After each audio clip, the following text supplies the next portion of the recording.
Magandang araw po sa inyong lahat. Bali ngayon po bubuo po tayo ng English sentence na may kasama pong good at. Okay, sa Tagalog po ay magaling sa.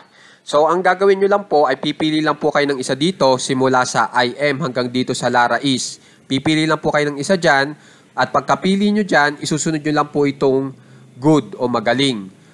Pagkasabi nyo o pagkasulat nyo nitong good o magaling, isusunod nyo naman po itong kabilang listahan na may at naman po.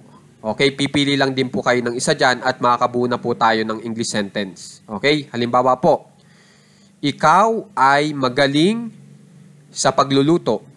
Para ma-English nyo yan, susundin nyo lang po yung kasasabi ko lang na tamang pagkasunod-sunod. You are good at cooking. You are good at cooking. Ikaw ay magaling sa pagluluto. Nakapag-English na po agad tayo na may kasamang good at. Okay, isa pang halimbawa. Si Lara ay magaling sa pagmamaneho. Pag i-English nyo yan, Lara is good at driving. Nakapag-English na po agad tayo.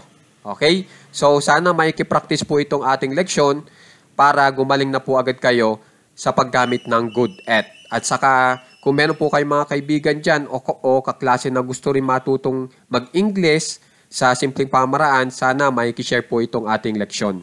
Maraming salamat po sa mga nagsasubscribe. Maraming salamat po.